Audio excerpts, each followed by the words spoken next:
Today, I want to talk to you about what we're saved from. I'm going to read to you from Matthew chapter 1, verse 21, which reads this.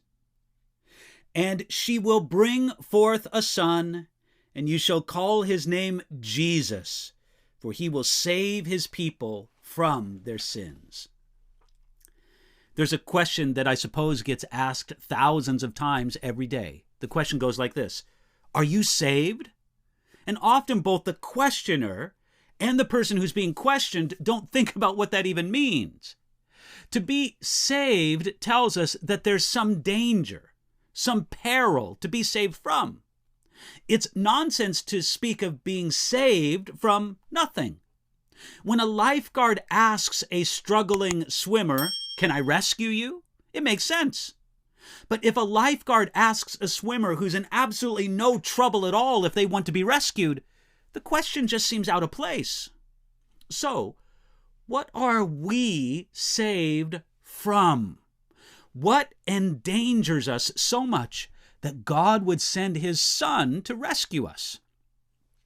There are at least 4 things that the New Testament tells us that we can be rescued from in Jesus. And the first of those things is sin.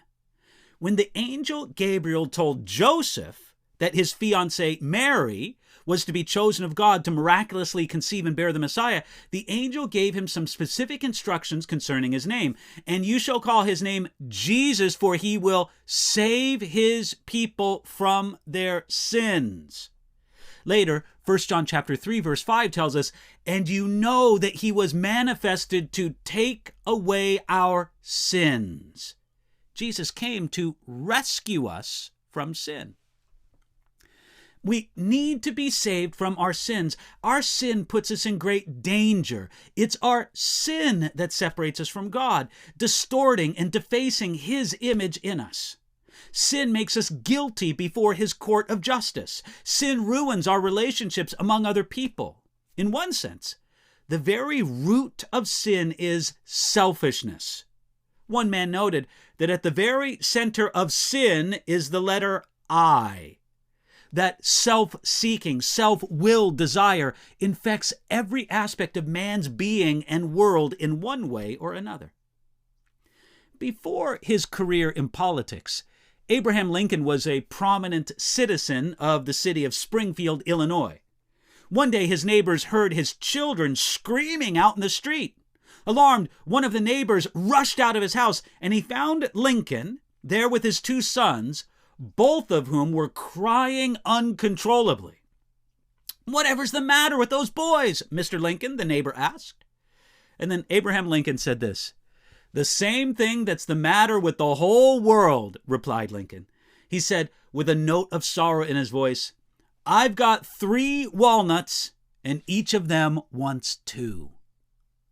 Now, Lincoln's remark had the ring of truth about it. The source of so much evil in this world is the self-willed desire in every one of us. God's plan is to change our hearts from self-interest and to give us access to the power that we need to defeat sin. The root of every problem among people is the direct or indirect result of sin. And Jesus came to rescue us from sin and the tyranny of self-will by the plan of his grace. Friends, he came to save his people from their sins. Are you numbered among the people of God today? Then thank Jesus for it and ask him to fill your life with the grace and the power for you to walk rightly before him today.